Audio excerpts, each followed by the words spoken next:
Geeks and geekettes, cats and kittens, ladies and gentlemen, boys and girls, comic aficionados the world over. I'm Chuck Dixon. I'm here to answer your questions about what I do for a living. No math, no grammar, nothing difficult, just questions about what I do for a living. And what I do for a living is I write comic books. And we got some awesome questions this week. Thank you. A lot of these came from Facebook, because I sent a call out. I need questions, and you answered in droves. You people are awesome. Robert Mullen, how did you end up doing a Star Wars story? Well, I never wanted to write Star Wars because it was a franchise I enjoyed until recently. It was a franchise I enjoyed, and I didn't want to have to think about it as a writer thinks about. So it was something I just wanted to recreationally take in rather than have a professional interest in. So it kind of like, it's like Star Wars, James Bond, a couple of other franchises that I just want to enjoy as a consumer. But I was approached to write this General Grievous miniseries by Dark Horse. I believe it was Dave Land was the editor, and I had done some really... He'd given me the opportunity to do some really cool work at Dark Horse previous to this. And we enjoyed our working relationship. And he reached out and he said, would you want to write a Star Wars thing? And I told him the same thing I just told you. And I said, well, what would it be? And he says, well, it's about General Grievous. Then I had to think again, because I had been watching the Clone Wars shorts on Cartoon Network, I believe. Or whether they're on TNT, I don't remember, or TBS. One of the Turner channels was showing these Clone Wars shorts that were only like 3 minutes long. And I really liked them. And I saw General Grievous had just been introduced to the public. And I thought, wow, this is a cool character. I want to know more about him. And so they offered me this General Grievous mini. And I ended up writing it. I ended up having a good time.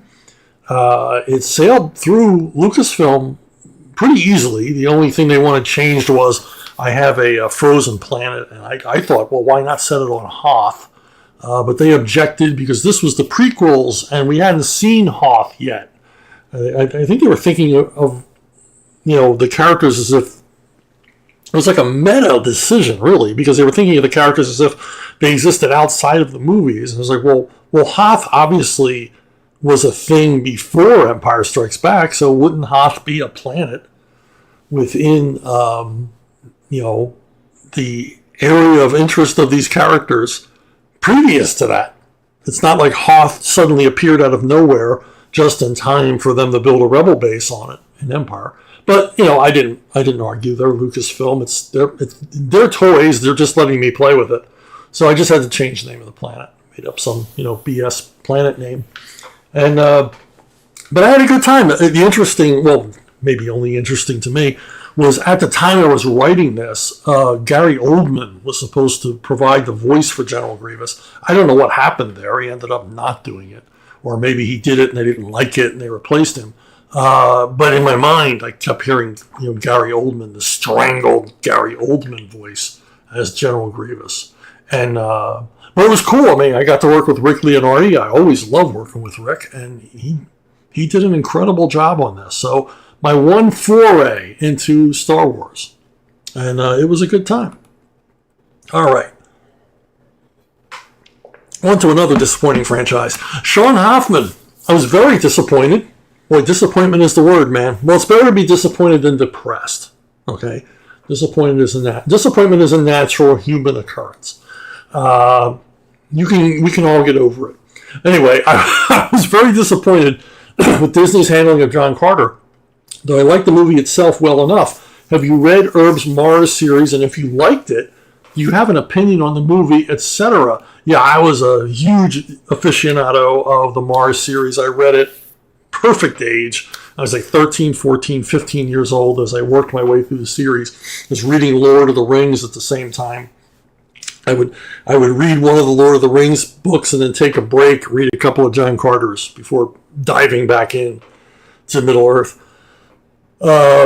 And yeah, I mean, it's my second favorite series after the Pellucidar series. I really dig the Pellucidar series a lot. But the Mars series, fantastic, epic stuff.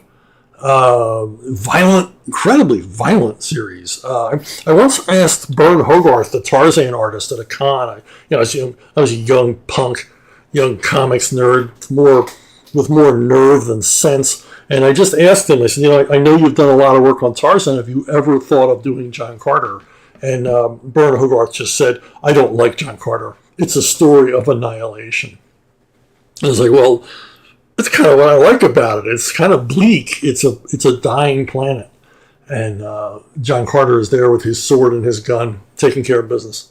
And it is a little bleak. And as I said, extraordinarily violent story.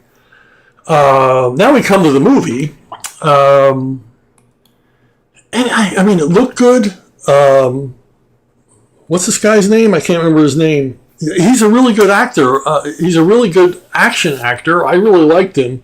Unfortunately, I think he was in like 3 duds in a row. So he's relegated to being a character actor for the rest of his life, the poor guy.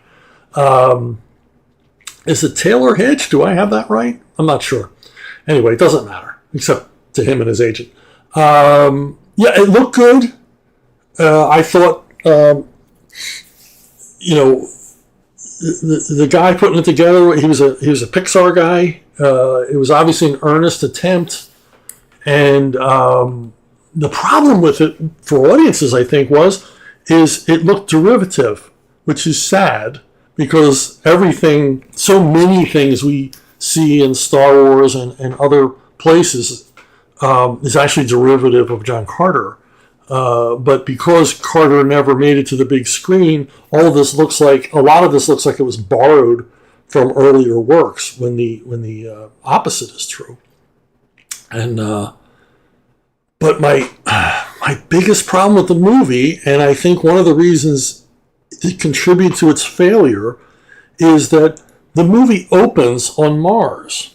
So we get to see the ships of helium and this fight and the landscape, and just the exotic, violent, brutal nature of Burroughs' Mars before John Carter sees it.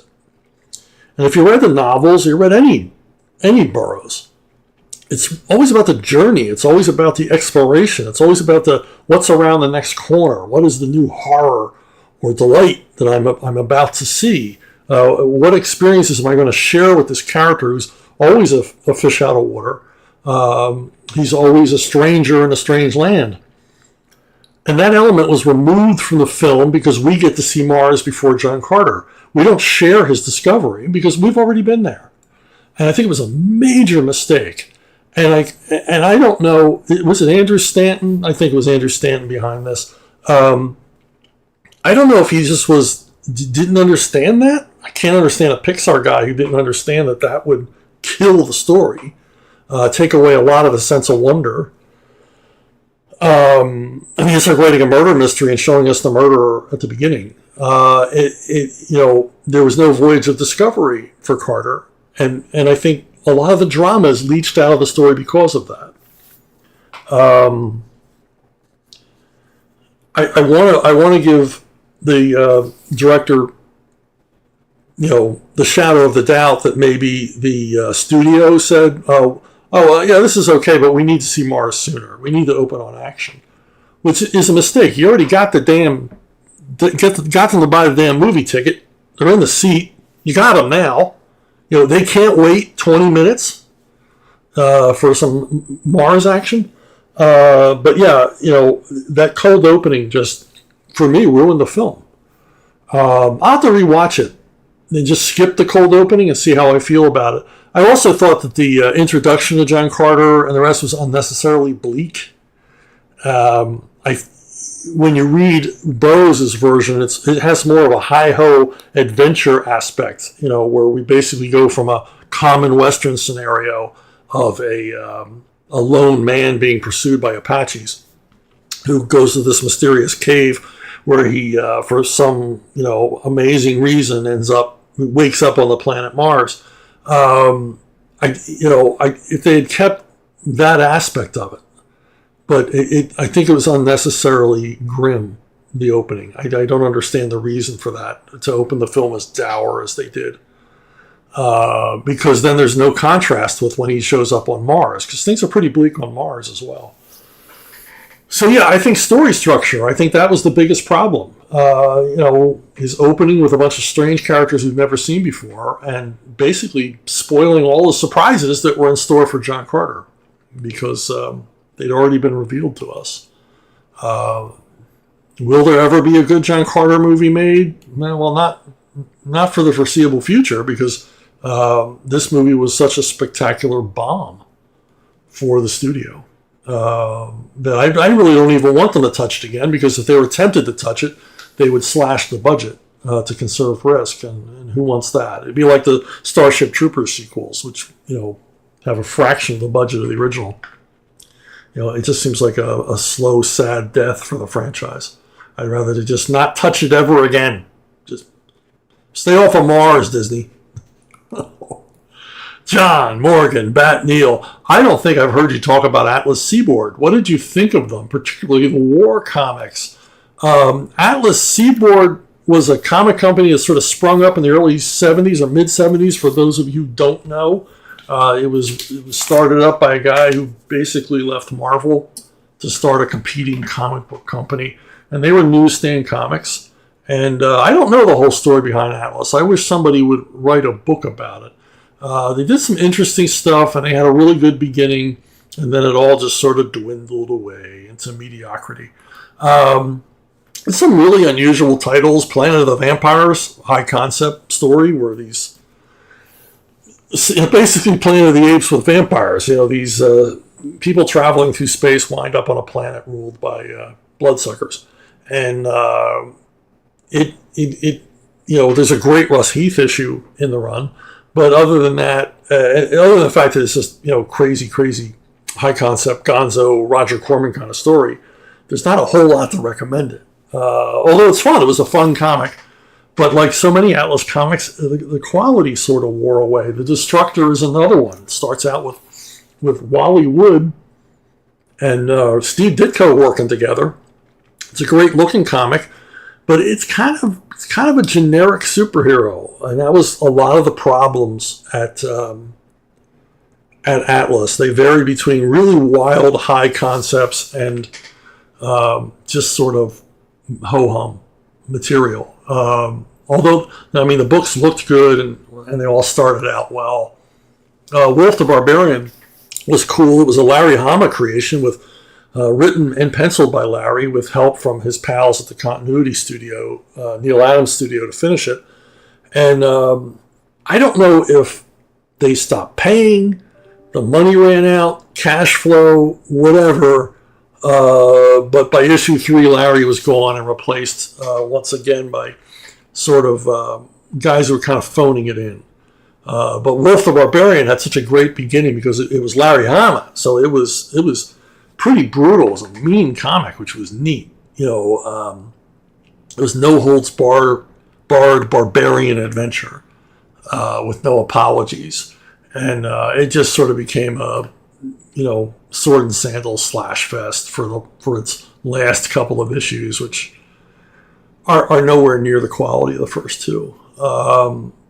Even sadder was Scorpion, which was a Howard Chaykin creation, written and drawn by Howard, and it was one of his, period pulp pastiche adventurers, macho adventurer and attractive women and crazy scenarios and all kinds of stuff. And pretty soon Howard was gone, and the Scorpion morphed into a modern day, placeholder superhero, run-of-the-mill, by-the-numbers junk. Which is weird because it went from issue 1, Howard Chaykin, classic material, to issue 4, crap you wouldn't give your nephew to read. And you got to wonder, why? They wouldn't even have known the sales figures on these things until it was time to launch the 4th issue. So, on almost every title in the Atlas catalog, they were making massive changes to the titles within the first 3 issues. And there's they were making like Dan DiDio level bad decisions on how to make the character more popular at a time when they couldn't possibly have had any idea how popular the character was. I mean, they couldn't have been seeing the newsstand returns, and these were newsstand comics. They could not have been seeing the newsstand returns at the time they were making the changes. They would not simply would not have known how well or how poorly these comics were doing. And I'd love to see the sales figures. I mean, they may have, peed in the pool. They may have thrown the baby out with the bathwater. I mean, they may have had a runaway hit comic that they simply ruined by making last-minute 11th hour changes. But there's a lot of like gems, diamonds in the rough within the Atlas catalog. Morlock 2000 morphed into Morlock 2000 and the Midnight Men. I couldn't, if you held a gun to my head, tell you what this comic book was about. I think I forgot it the minute I was done reading it. But the wonderful thing about this issue, which I believe is the third or fourth issue, is it's Steve Ditko, inked by Bernie Wrightson. And it's awesome to behold. Wrightson was obviously in fanboy heaven, and he does the best inking on Ditko outside of Ditko in his prime that I've ever seen. It surprised me because I am a fan of both artists, and it surprised me how well they married in styles. How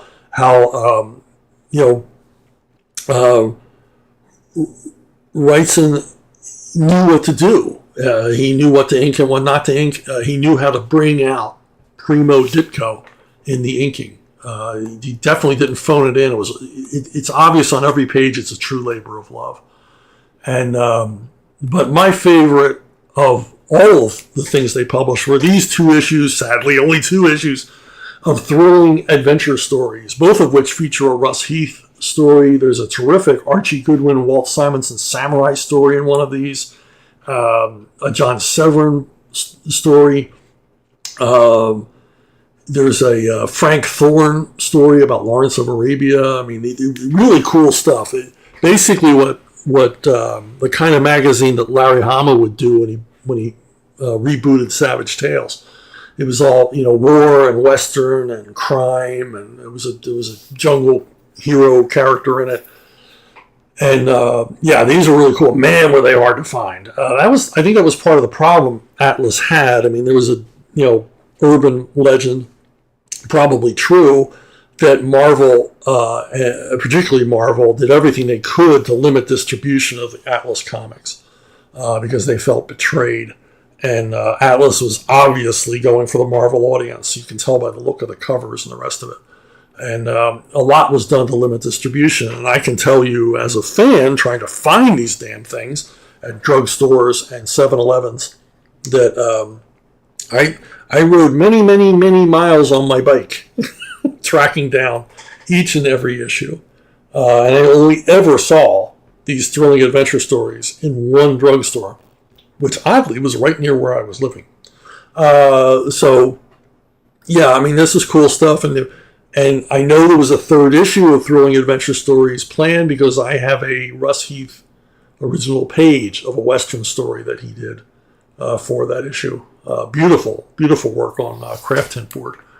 But sadly, Atlas went away. I don't know the reasons. I didn't bother to research. I'm just going from a fan's perspective, from somebody who was, going to the newsstands and seeing these things come out. But obviously something was very deeply wrong with this company from the very beginning. It's sad. It's a J. Morgie twin spin. Here's your second question, buddy. Who did the best Tarzan comic books? Dell, Gold Key, Charlton, DC, Marvel, or Dark Horse? Well, the Marvel ones were boring. And Dark Horse, he was a vegetarian. Give me a break. I think undoubtedly the most accurate, most loyal, most loving adaptation of the first Burroughs novels has to go to Joe Kubert. These are, once again, a labor of love. These are wonderfully realized. Joe did a great job of adapting the novels to the graphic novel form, and he brings all the Joe Kubert strengths to it.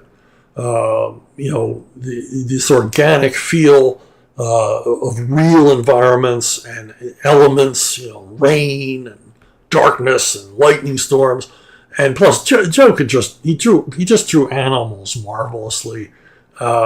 It's a wonderful series, and as I said, it's the most accurate adaptation outside of the novels I think we'll ever see. If they made a movie as powerful as these comics, it would be a blockbuster, international blockbuster. But that'll never happen because Tarzan becomes more and more unaccepted by our ruling class as the years go on. Everything about Tarzan offends them. And so we're never really going to see an earnest adaptation of Burroughs. So this is as close as you're ever going to get. Now, near and dear to my heart, and it is tough to choose between the two. I love Russ Manning's interpretation of Tarzan. He did some adaptations, but for the most part, he wrote his own stories. And outside of Burroughs, they're the best Tarzan stories ever. He really got what Burroughs was about. With the Gold Key comics, as well as the many years he spent doing the daily and Sunday Tarzan comic strips, which are marvelous. Manning was a terrific draftsman, had a lot of passion for the work. And as I said, he took Burroughs's concepts and he either revisited things, or he often revisited Opar and Paladon and places that Burroughs created, but then he would expand and explore beyond those. And he also did a pair of excellent graphic novels, I think, which were initially produced by a company in England, because the Tarzan Weekly comic was a huge seller over there, and a lot of the work inside of that was Russ Manning, reprints of Russ Manning work. But Manning got it, from the art to the story. They're just marvelous reads. If you're a Burroughs fan, you got to take a look at these. Thankfully, American Comics Library, or Library of American Comics, has done some gorgeous, gorgeous hardcover reprints of these Sundays and dailies. I got to mention in passing, I'd heard for years, mostly from comic artists, about Jesse Marsh's long run on Tarzan at Dell back in the 50s. And, I found a collection for cheap just to check it out, because so many great artists said that they were inspired by this guy. But at first glance, his stuff kind of looks simplistic and unfinished and crude in some spots. And then I started reading the stories, all written by Gaylord Dubois, and I was just drawn in. They're like salted peanuts. I had to read. And so I ended up getting all of these different volumes that Dark Horse reprinted of Jesse Marsh's run on Tarzan. And it is deserving of admiration. Sometimes you don't see what an artist sees until you look very, very closely. And you can see the storytelling is clean and crisp. The stories themselves, written by Gaylord Dubois, are engaging. They're aimed primarily at children, but as I often say, you can't fool children. You got to have story. You got to have plot. And these stories did have plot. They had suspense and engagement and character development and all the rest of it, but all done in a nearly European style, European level of sophistication. And, if you're just reading them casually, I'm sure kids didn't think of them as sophisticated, but they are. Marsh didn't draw anything he didn't have to draw. Dubois didn't write anything in the story that would clutter the story up or get in the way. And they're just solid either adventure or mystery stories or suspense stories, or just pure action stories. And I found a great deal of variety within the plot lines. And they did these for, a decade. So there's tons of this Tarzan material by Dubois and Marsh, and I have learned to appreciate it. Drew North, specifically about comics, does it make you uncomfortable when your name gets credited with something you had no part of? I'll skim places like Amazon or League of Comic Geeks and notice that your name comes up a lot, even though you had no involvement with the characters used or stories being told. Well, that's weird. I like to see my name on a comic, but generally only ones I did. So yeah, I don't know. I've never run into this. I've never run into a reference to a comic I didn't work on with my name on it. I've been handed lots of comics to sign that I didn't work on. And I always I used to politely say, I didn't work on this. I don't even do that anymore. If you want me to sign it, I'll sign it. It doesn't matter to me. It's your decision. It's your comic. So, because we used to explain it, I didn't work on this, and I never had anybody say, well, then don't sign it. I've always had them say, sign it anyway. I don't care. And League of Comic Geeks is something new to me. It's a phone app about comics. I will have to put this on my phone and take a peek. I had no idea it existed. It's probably got bajillions of followers, and here I am in the dark. And then as far as Amazon goes, who the hell knows with their credits? They'll often solicit stuff that I worked on. And once upon a time, they made it very easy for you to tell Amazon, hey, I worked on this, and then be added to the credits. Because, I want to promote it. And, and if my name's on it, it makes it easier for me to help promote it.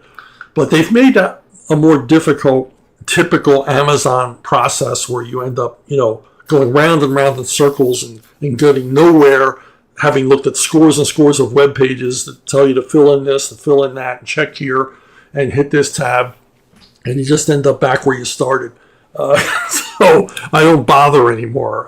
The recent solicitation for the Sigil, cross-gen Sigil omnibus does not have me on it, even though I wrote the bulk of the omnibus. But, what are you going to do?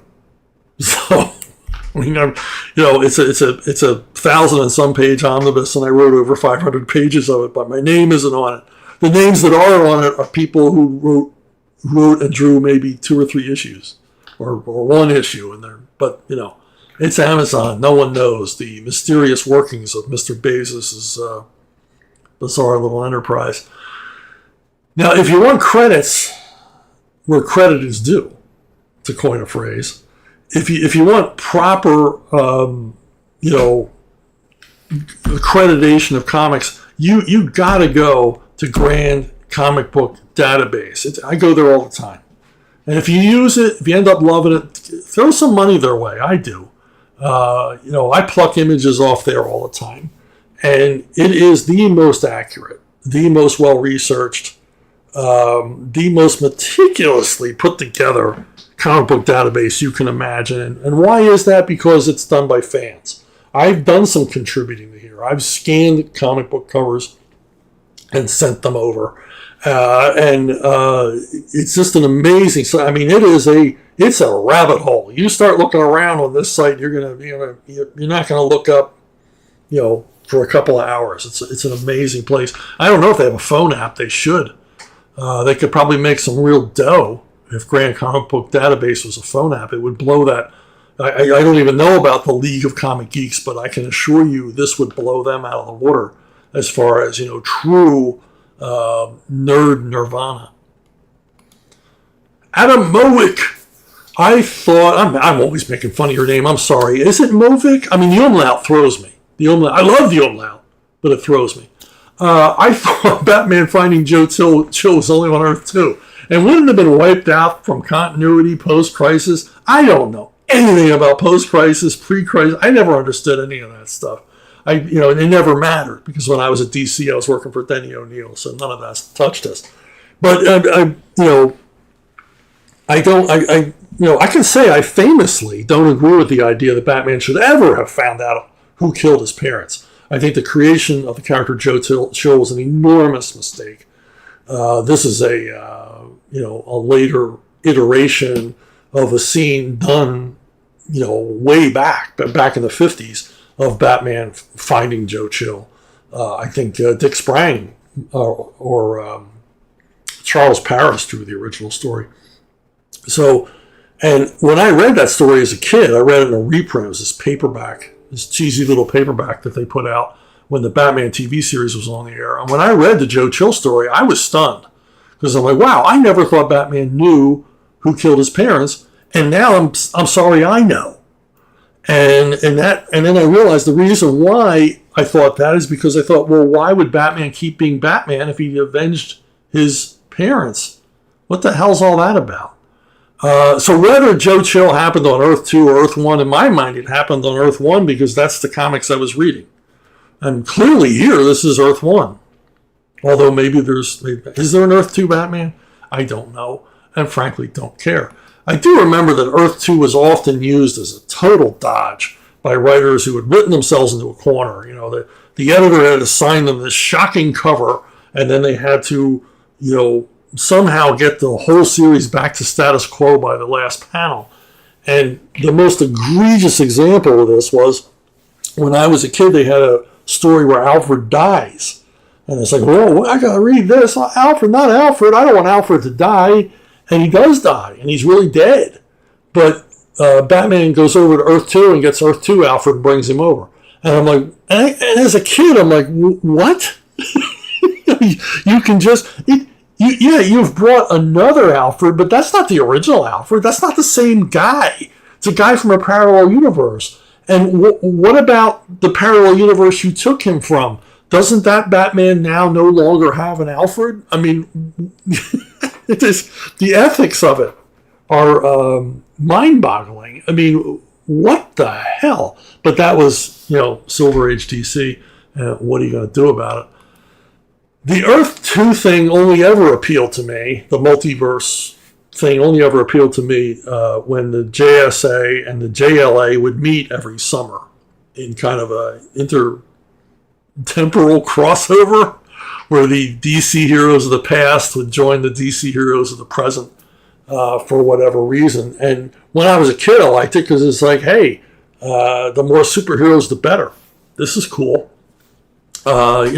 It was cool, goofy fun, and for years they were the only issues of Justice League I bought, which I guess is the reason why they did it. Probably wasn't the only fan who only bought Justice League during the 2-part summer Earth 2 extravaganza.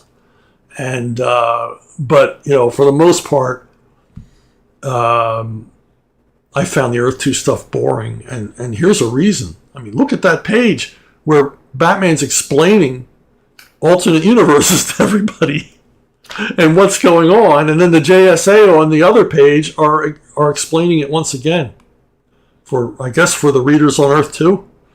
I don't know.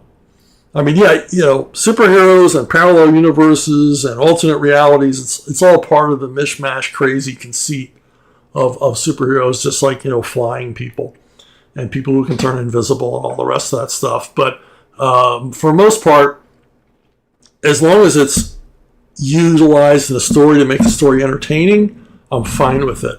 But as far as following it, like, what happened on Earth 2 or Earth 3, or, did this quote unquote really happen, meaning happening on Earth 1, it just got lost and remain lost and remain kind of apathetic about it. So just give me a good story. Stop explaining stuff. Okay. Comics Gatekeeper. I was a teenager in the 90s and I adored the Marvel books of the era. I'm probably viewing the time with rose-tinted glasses. Well, don't we all?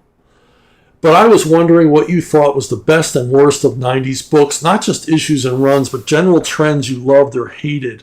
Well, I'm not going to get into the whole 90s. I'm just going to look at Marvel because you mentioned Marvel. I'm going to pretend you only asked me about Marvel. And maybe you are only asking me about Marvel, but I'm going to tell you what I think of the 90s Marvel stuff.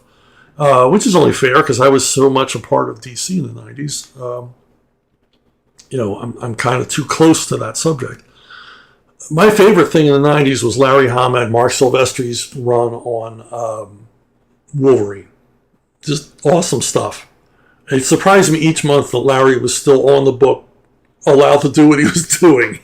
Just crazy, hyperactive, nutso stories that if you knew Larry, it's like, wow, I can see where this came from. He would do historical stuff. Whatever was on Larry's mind, he put in there. Whatever his interests were, Wolverine would eventually encounter. And what I loved about it was he created rafts of villains, just really bad, nasty, fully realized villains, and then they would die. And I remember thinking, man, Larry, you have the guts of a burglar to create a character this cool and then just kill him off. when other creators would have resuscitated them, brought them back to life somehow. And but yeah, him and Silvestri, and then Silvestri left to go to Image, and Larry continued with other artists, and the series remained excellent because of Larry's crazy gonzo approach to the subject matter. His run on Wolverine is probably the only X-Men related thing I've ever really, truly 100% enjoyed. And of course, adjunct to that is Larry's miniseries of Sabretooth with Mark Texiera on art. And this is like nuts. This series was crazy in a good way. It's like Larry on some sort of steroids. I imagine that Larry thought, well, I got Mark Texiera. I'm going to go full Tex on this. I'm going to strain even his ability to be wild and crazy on the comic book page. And this series is seriously wacky in a good way. And it's really, really violent. I don't remember if it was code or not. If it was code, it stretched the very boundaries of the comics code because it was extraordinarily violent. And there was a lot of, I'm not going to say sexual material, but I'm going to say sexualized material in it. Surprising for a comic of this era, especially under Tom DeFalco's watch, because that's when these things were done.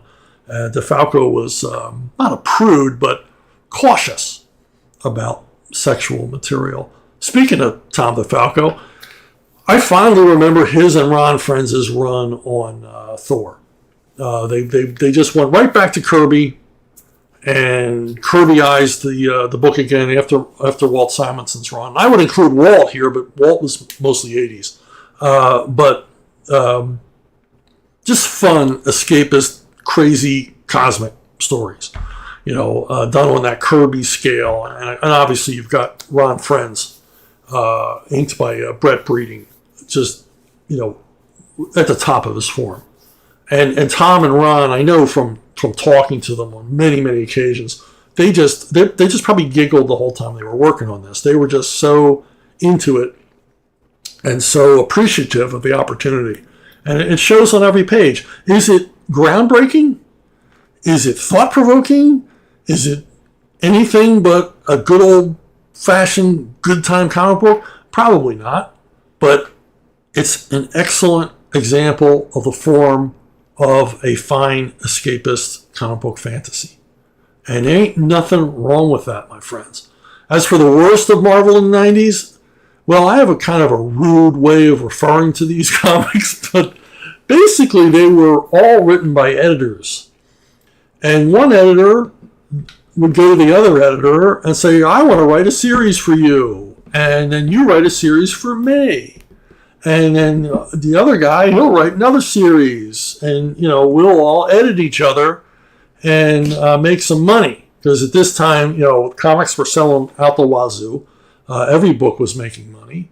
And at this time at Marvel, the editors were sharing in royalties. So this allowed editors to write these, I'm sorry if you were a fan of these books. If you were a fan of these books, man, your rose-tinted glasses, must have come with a hit of Peruvian marching powder. But because these books are awful. They really are. But as awful as they were, they sold because comics were just selling like crazy. And at this time, editors shared in the royalty pool. So editors got a little taste of the comic book royalties as well. So these editors thought, well, hey, I'm going to double dip.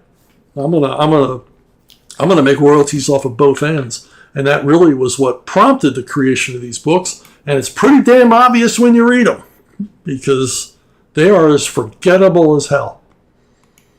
All right, Andrew Schweitzer.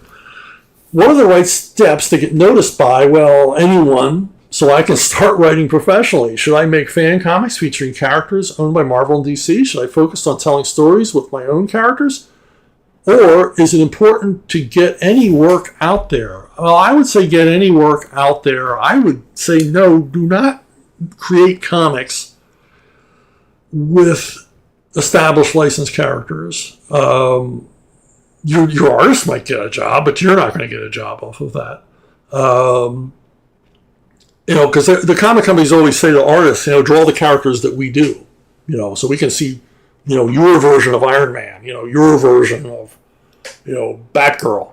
But writers, not so much. Writers, they're looking, number one, have you been published? That's an enormous thing for a writer. Have you been published? I remember when I tried to get into, I did get into children's books. The only published work I had was for basically a softcore porno comic, newsstand comic called Gasm. It was a really bad imitation of heavy metal. And I thought, well, I can't mention this to the children's book companies. And, so consequently, I got no work. Have you ever been published? No. I would deny that I'd ever been published, even though I had. And then eventually I said, yeah, I have. And I had samples in my portfolio because I was doing art as well, and showed it to them. And they didn't care. They didn't care what it was I was published in. I was published. Somebody had faith enough in me to pay me to do work. So and then I started working in children's books for a while based on that. So the thing is to get published, and getting published now is almost impossible because everybody needs a literary agent now. Everybody has an agent. I don't, but everybody has an agent. I have people who help me. I survive on the kindness of strangers, but I don't have an official agent.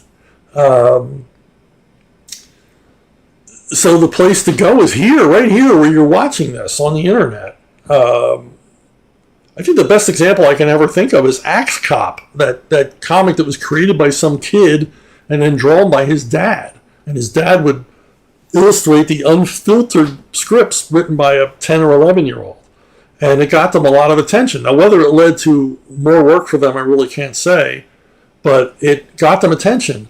Robert Kirkman, Walking Dead, he got attention by doing this crazy comic called Battle Pope. So that got him noticed. So it's just about being noticed. As a writer, it's tough because you got to work with an artist if you're doing comics. Fan fiction, I know some people that got hired doing fan fiction. Of course, for that, you don't need an artist. So yeah, it's tough, but you got to get, you got to just do something. Come up with some high concept craziness and get somebody to notice it. I feel bad for anybody trying to get into comics now. I spent years trying to get into comics when comics were selling poorly. And it was a really competitive field. And no one wanted to hire anybody, let alone me. And then in the 80s, we had the comics explosion. The first comic explosion, the second comic explosion in the 90s. And all of a sudden, they needed talent. They needed stories. They needed content. And that's when I got in. And it was a great time to get in because, man, everybody wanted to buy your stuff. If you could hit a deadline and tell a story that made sense and your characters were likable, they were all over you. I was turning offers down in the 80s and in the 90s. Today, it's tougher. So I don't envy you. I wish I had better advice, but I don't. Just keep plugging away. Just keep creating and keep putting stuff out there and see what happens. I mean, look, you see stuff on the streaming services all the time, and they tell you it's based on a comic. How many times did you say to yourself, I never even heard of that comic? I'm a comics fan, and I never heard of this comic. It's because somebody influential saw the comic. Somebody who had some juice saw the comic. It wasn't that it sold to 1 million people. It just was seen by the one right guy. If you look at, Men in Black is based on a comic. Did that comic sell very well? It was like a phenomenon when it came out? No, it wasn't.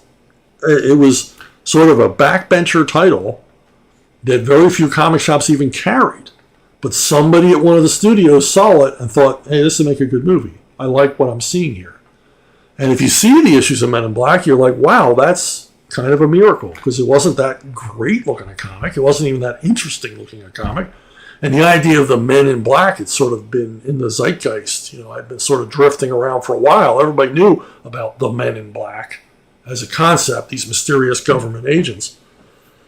But here, this guy put it into a comic, and bingo. Hopefully made the big money, dollar bill.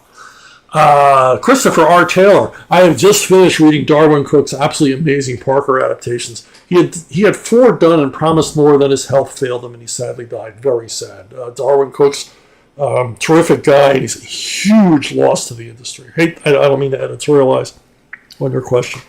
An enormous, irreplaceable. It's like Buddy Holly, gone. Anyway. Why have there not been more of this kind of noir adaptations done? I know it takes a certain kind of extraordinary artist to do it right, but these stories are so great, and there are so many out there to tell. Darwin did a hell of a job. He loved this kind of material. Of course, he did a hell of a job on everything he worked on. I mean, he liked superheroes as a kid and liked reimagining them as an adult and the rest of it. But Parker is really, his Parker adaptations adapted for the novels by Richard Stark are obviously, for me, it's magnum opus because it's a different genre. He got it. He got the period. He got the feel. He got the hard-boiled, mojo of these things down. And he respected the original text. I mean, for the most part, he doesn't stray from what Donald Westlake wrote.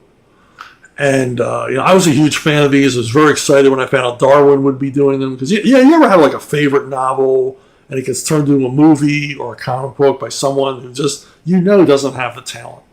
It's going to be crap. Well, when I heard that Darwin was going to be doing the Parker novels, I thought, we're in great shape. Now, when these things were coming out, they sold very well. They were phenomenal success for IDW. Sold well internationally. I approached the Westlake estate about adapting the John Dortmunder novels because Dortmunder is sort of the flip side of Parker. If you've ever seen the movie The Hot Rock, that is about the Dortmunder gang. They're a bunch of screw-up professional thieves who just can never catch a break. They're the unluckiest criminals on planet Earth. Certainly the unluckiest criminals in fiction. And I approached IDW and even had some sample pages done. Once the Westlake estate gave me the go-ahead, they said, yeah, we'd be interested. We would greenlight that.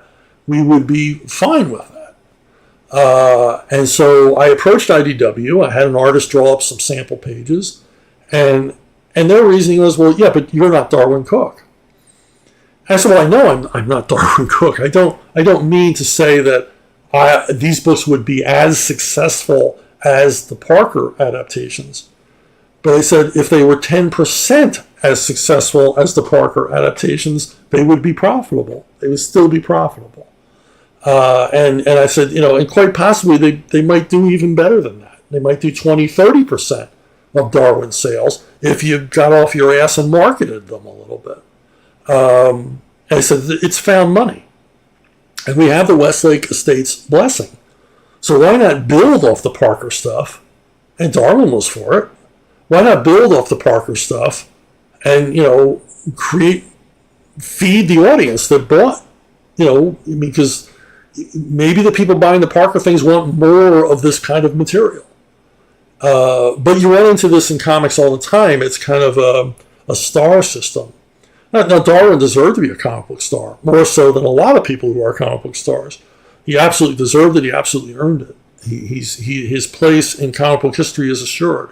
He is not an asterisk or a footnote. To me, he is a chapter. And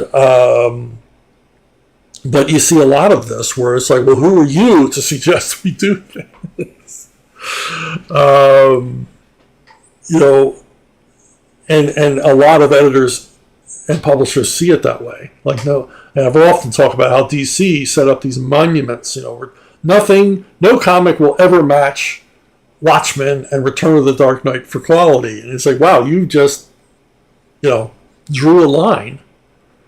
You've set the bar and told everybody that they can never reach it. How is that encouraging your creative staff? How do you know what's coming down the pike? I mean, the generation before you thought that Denny O'Neil and Neil Adams Batman comics could never be topped. So it's, I don't know.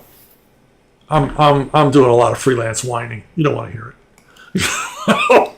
Jordan Harrington. Anyway, Darwin Cooke's Parker was genius. I agree with you.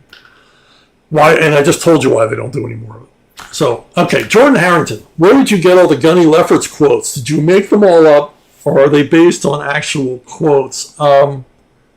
If you don't know who Gunny Lefferts is, he's a character in my Levon Cade novels. He's basically Levon's Obi-Wan Kenobi. He's a blind Marine drill instructor who saw Levon through SEER School. SEER School is what Special Forces go through. It's just basically this horrible survivalist torture. The inmates at Gitmo have never gone through anything as horrible as the volunteers go through to pass SEER School. And but Gunny Lefferts was there pushing Levon, molding Levon, honing Levon into the living weapon that he would become. And in a lot of the earlier novels, all the chapters open with a Gunny Lefferts quote. And the idea behind these quotes is that they would associate a bit with what was going on in the chapter that followed. And so these are things that Gunny Lefferts at one time had said to Levon Cade. And we can imagine, because I don't really get that much into Levon's inner self, his inner thoughts, we can imagine that Levon, while he's going through the actions of the chapter that follows, he's recalling these lessons from Gunny Lefferts about combat, about life, the Gunny Lefferts philosophy. And I've often been told these should be made into T-shirts. And then as the series wore on, I stopped using them, and it was intentional. I loved writing them, but I stopped using them because Levon had moved into a new phase in his life where he wasn't thinking so much on the past. He wasn't thinking about his experiences as a hunter-killer special ops guy.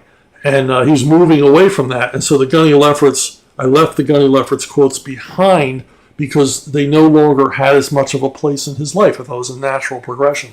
Now, the most recent novel that I'm writing now, called Levon's Scourge, Levon is very much back into being a hunter-killer, and the Gunny Lefferts quotes return.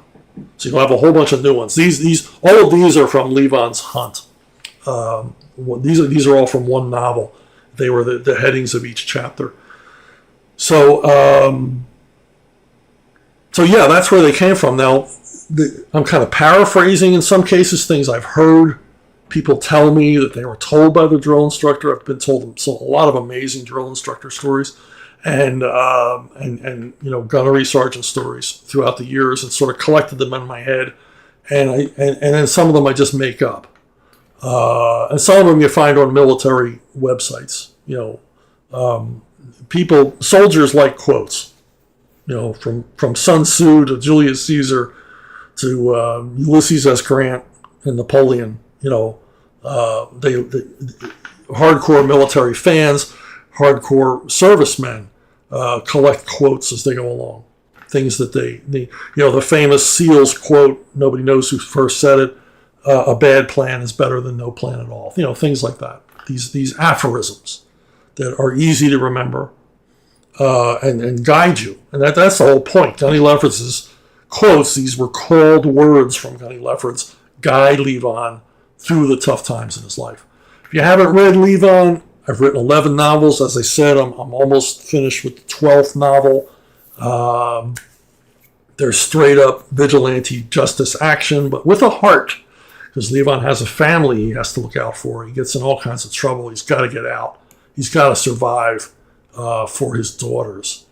So, hey, if you have a suggestion, question, comment, picture your doggy, picture your kitty, whatever, you send it to me at brunobookstore@gmail.com, brunobookstore@gmail.com. It is the most direct way to reach me. As I said, I got these questions off of Facebook, but they were all off of one thread, most of them, because I put out a solicit. I said, hey, anybody got any questions? And this long thread, which is probably going to be good for 4 more episodes, but that's rare. It's rare I'll pull them off of Facebook. But of course, I read every one because I'd asked for them. So brunobookstore@gmail.com, and you might want to, if you like this, you want to subscribe to this channel, you can also go over to Subscribestar and be a paying subscription member. In exchange for that, you get goodies. You get stuff. You get digital goodies and physical goodies, signed comics, tiny little minifigures, all kinds of crap that I package up and send out to people who go over to Subscribestar and subscribe. Some of these are exclusive items you can get nowhere else but at Subscribestar. I really appreciate it. And while I got you, the Rambo First Kill novel from Splatto Comics. This, I've been informed, will be out in April. It is heading to the printers. It's been fully colored and ready to go. It's a graphic novel about John Rambo's first tour of duty in Vietnam. And it is an action-packed, straight-up war story. It takes John Rambo from being an Arizona high school student to the jungles of South Vietnam in a desperate fight for survival as the Viet Cong tighten a noose around a remote fire base. And you'll see the evolution, the origin of John Rambo and who he was before and how he became the man that he became. It's an Indiegogo. It is, I told you, it's going to be out in April, but it will be in demand through the summer. So I probably shouldn't have said that. I probably should have said, call before midnight tonight.